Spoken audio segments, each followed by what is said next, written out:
para trazer para a gente esses esclarecimentos. Doutora Cássia, mais uma vez, bom dia, boa sexta-feira, sempre lindona. The Lady in Red?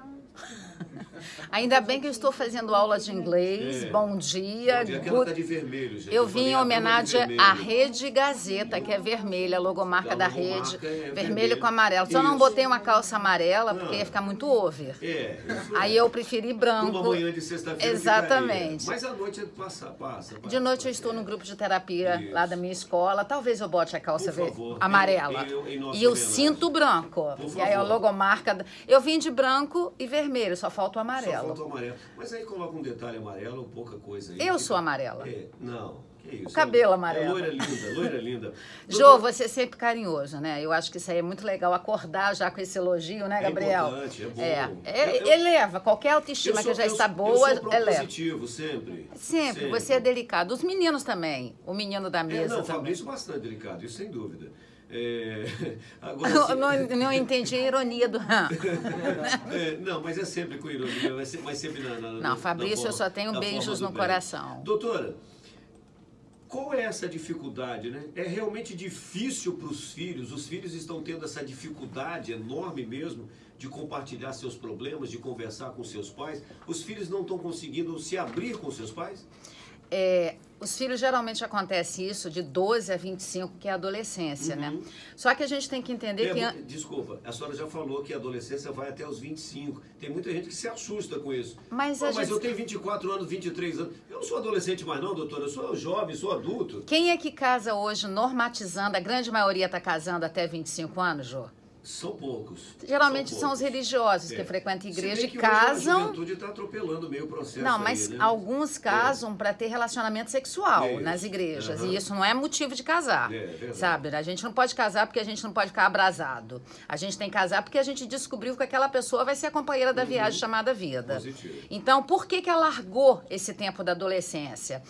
Lá nos anos 80, a adolescência acabava com 21 anos. Mas nós estamos nos anos 2018. Hoje ninguém mais tem maturidade emocional até 25 anos. Então, é adolescente de 12 a 25, adolescência inicial, adolescência intermediária e adolescência tardia. Sim. Isso são que os cientistas da psicologia chegaram à conclusão, os estudiosos da psique humana.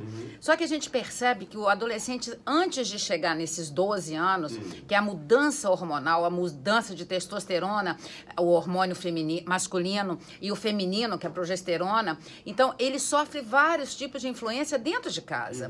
A primeira educação chama educação restritiva, porque você restringe o filho de algumas coisas para quando ele entrar nos 12 anos, quando ele entrar na fase da adolescência, ele saber que aquilo foi restringido e que ele pode fazer. Só que hoje a gente percebe que os pais estão trocando várias coisas. A gente já vem falando aqui, eles trocam a presença por mimo, mimo não necessariamente material, porque a gente não está falando só da classe A e B.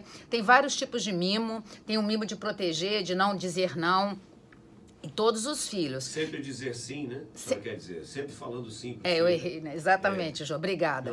Dizer muito sim e esquecer de dizer não. Então, essa forma de criar vai criar um jovem que, quando ele tiver com 26 anos, ele vai estar aí com 3 MBA, um doutorado, e ele não sabe o que fazer da vida. Porque hoje os filhos, os pais acham que tem que educar muito dando só o ensino. E, às vezes, esquece de alguns valores básicos que o ser humano não sabe mais enfrentar Às vezes, a vida. A pessoa tem muito intelecto, é muito estudado, mas não está preparado para a vida. Exatamente, Jô. Nós estamos vivendo uma era que eu atendo várias pessoas que estão com 2 pós-doctor. 2, não estou falando nem de 1. Eu não tenho nenhum doctor, imagina 2, a pessoa com 2 pós-doctor. E ela não consegue entrar no mercado de trabalho. Por quê? Será que faltou alguma coisa? Teve excesso?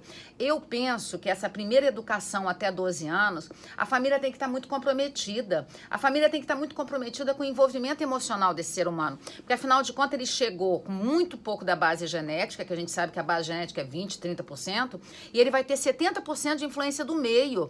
Ninguém ninguém mais é uma tábua rasa que chega sem nada, nem chega com todas as influências. Então, o pai e a mãe têm que perceber que esse ser humano precisa de algumas coisas. Ele precisa de limite. Eu gosto muito desse livro da Elizabeth Roudinesco, que ela fala Família em Desordem. Elizabeth Roudinesco é uma historiadora francesa e isso está generalizado.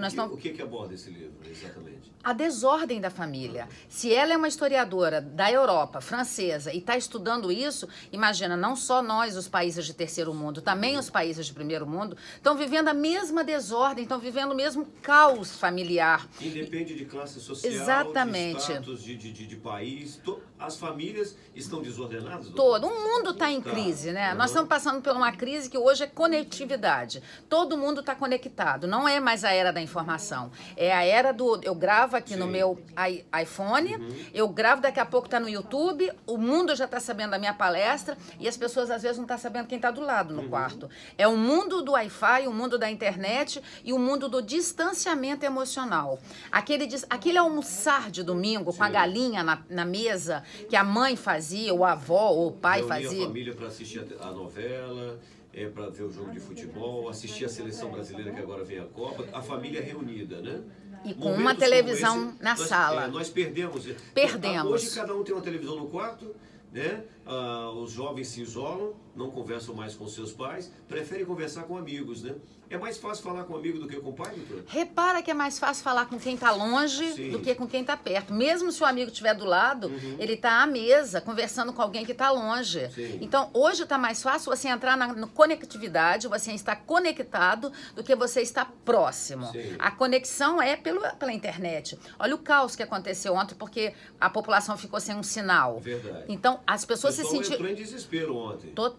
Total, Jô. O que está acontecendo com a rede social? Meu telefone não funciona. Eu não consigo ver o Instagram 10 minutos, eu não estou conectado no WhatsApp. Mas ontem, infelizmente, até ligar você não podia, né? Então, ontem foi um caos mesmo, generalizado. Ontem foi o estresse de esgotamento e exaustão na linha telefônica. Quase tivemos muitos infartos ontem, né? Várias pessoas. Mas imagina, Jô, você já parou para pensar você ficar um mês sem internet? As pessoas não vão saber mais conversar. Então, aí eu percebo que, por exemplo, várias questões acontecem no meu consultório. Eu atendo muito adolescentes de 12 a 25 e muitos jovens também de 25 a 40, que eles chegam lá falando, meu pai nunca conversou comigo, eu não sabia que eu tinha que fazer isso. Meu pai só impôs regra, porque a gente pensa que muita regra vai fazer o filho entender. Muito não também é prejudicial, né? Porque depois ele quer fazer tudo, né, Jô? Ele quer fazer... Então você tem que ir permeando. Já que meu pai não me permitiu isso, já que minha mãe não me permitiu aquilo, eu vou fazer agora. Jô, e outra coisa, pessoas de classe C mandando o filho fazer intercâmbio em qualquer país fora, sem ter capacidade, às vezes, de botar o filho numa escola aqui. É mais importante, às vezes, aprender o inglês do que aprender o português. O inglês é a segunda língua, não é a primeira língua. Nós primeiro temos que saber o que a gente sente, qual a língua que a gente fala, que repercussão isso está dentro de casa. É popular, não sabe nem o português direito, vai querer saber o inglês? É mais exatamente, ou menos por aí, né? Exatamente, Jô. É triste, hein? Mas tem gente com 15 anos que sabe falar inglês que eu não sei falar nem metade daquilo. Mas ele não consegue ir bem na escola, ele não consegue passar de ano. Por quê? Ele entra tanto nos sites, ele sabe tanto que ele aprendeu a falar por experiência, empirismo. Mas a dificuldade emocional. Doutora, pra gente... A parte final aqui, eu sei que o nosso tempo ele não é... É um assunto muito interessante, muito relevante. Eu acho que a gente precisa mesmo falar. Mas o nosso tempo, às vezes, não nos permite falar. Mas graças a Deus coisas, que tem né? esse tempo, né? Graças a Deus que a gente pode ainda falar sobre isso, né? Falar sobre família. É um assunto, Jô, que quase ninguém fala. É verdade. A gente tem que conversar. E assuntos... É por isso que está acontecendo, que tem pais que não conversam com seus filhos sobre certos assuntos. É por isso que vai conversar com um amigo, vai conversar com um amigo e vai conversar com um outro, que pode ser muito perigoso, né? Jô, você percebeu o que aconteceu com o nosso preparador físico dos nossos atletas? E mais de 40 atletas que ficaram anos guardando aquele segredo. É verdade. Se guardar aquele segredo é porque não tinha para quem falar. Falaram para a psicóloga da época e a psicóloga não deu ouvido. Ponto importantíssimo. Eu pergunto, como construir, então, essa relação de pai com filho, com nível de proximidade, de afeto, de carinho, de amor, de amizade, enfim, e de confiança, principalmente. Como eu consigo conversar com meu filho, com a minha filha, com meu neto, com a minha neta, com meu sobrinho,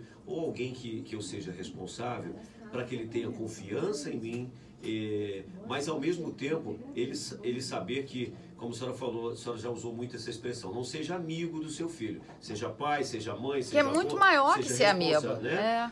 Como é que eu consigo criar essa confiança com essas nossas crianças, com esses nossos adolescentes? O que eu preciso fazer? Eu vou usar emprestado um saber da psicologia comportamental do Carl Roger, que ele fala de 3 coisas que servem para qualquer pessoa. Empatia, a capacidade de se colocar no lugar do filho e entender o que ele está vivendo. Sim. Aceitação incondicional da pessoa. O Carl Roger fala aceitação incondicional do sujeito. Aceitar como ela é. Exatamente. Não, sabe? Quantos pais trazem o filho para mim com 13 anos para eu fazer reversão gay?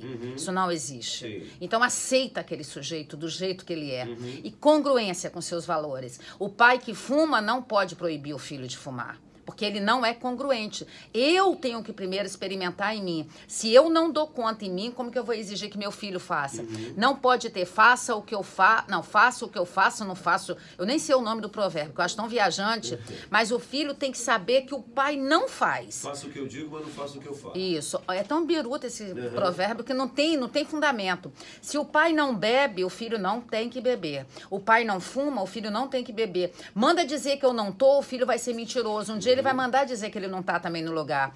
Então tem que ser empatia, aceitação incondicional do sujeito e congruência. A mais importante que eu diria das 3, empatia é a arte de você se colocar no lugar do outro e imaginar o que ele está sentindo e você tentar sentir.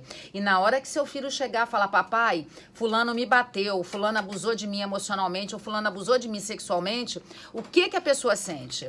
Você tem que olhar para seu filho com o rosto sem aquele assustamento que o filho fala, ixi, meu pai vai lá bater num cara. Não pode. É equilíbrio emocional. O equilíbrio emocional é uma balança. Sim. Então, os pais, eles têm que ser equilibrados emocionalmente. Nós estamos vivendo uma era que hoje todo mundo está partindo para cima. Hoje todo mundo está muito revoltado. E essa tela aqui do celular, do computador, deu fortaleza às pessoas. Coisas que você falava para o vizinho, hoje você está falando na rede social sem nenhum medo. As pessoas estão mais agressivas porque a lei da produção do valor, da consciência, da moral, ficou muito fragilizada. E essa fragilização da lei também chegou dentro de casa.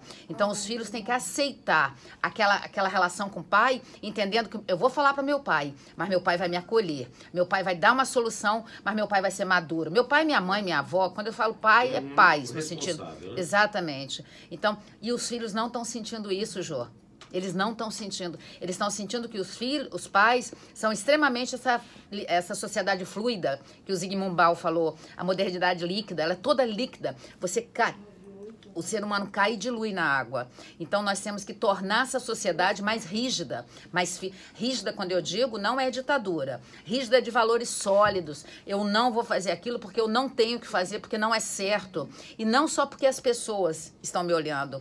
É ética e moral. Moral eu faço quando ninguém está vendo. Ética eu faço quando todo mundo está vendo. Então, nós temos que ser seres éticos e seres morais. Verdade. Essa é a grande dificuldade de hoje em dia. Boa saudade da matéria educação moral e cívica nas escolas. Né? Olha, você estudou também? Estudei, tá? Eu também. Eu acho que por isso que a gente é diferenciado, porque a gente estudou essas coisas. Eu acho que o mundo de hoje deveria estudar mais. Ó, Gabriel tá falando que ele não teve essa matéria, que ele tem 22 anos, mas ele tem isso. Graças a Deus. Aqui, não é só a matéria. Eu acho que era o professor, o pai, os avós, os vizinhos. Todo mundo comprometido. Perdemos valores, doutora. Perdemos valores que a gente precisa reconquistar nas nossas famílias, na nossa sociedade. Eu acho que é a base de tudo isso aí. Mas eu tenho muita satisfação de saber que a Rede Gazeta e você, Jô, e o Gabriel, me trazem aqui, trazem outros terapeutas, outros psicólogos, para poder estar instruindo a família. Imagina que bacana, você papai, você mamãe, agora tá ouvindo a vovó, e a vovó ouvindo vai falar para a mãe vai falar para a professora. Nós vamos fazer uma rede de mudança. De pensamento positivo, de ética, de moralidade, de tudo. É assim que a gente tem que ser. Exato, e tem que ser rígido, tá, Jô? A gente não pode ser fluido. É isso. Doutora Cássia Rodrigues, psicóloga, psicanalista, falando sobre a dificuldade de diálogo de filho com os pais e desse diálogo que estamos perdendo na nossa sociedade. Quer dizer, a gente conversa muito na rede social, mas o diálogo mesmo a gente está perdendo, infelizmente. Doutora, mais uma vez, muito obrigado. Continua linda, como sempre, de vermelho. Adorei esse vermelho. E, por favor, venha sempre nos ajudar. Sempre de vermelho. vermelho para ser bem elogiada. Sempre abrir a nossa mente e sempre trazer pontos positivos para a nossa sociedade. Por favor. Obrigada, Obrigado de coração. Beijo no coração, amigo ouvinte. Ó.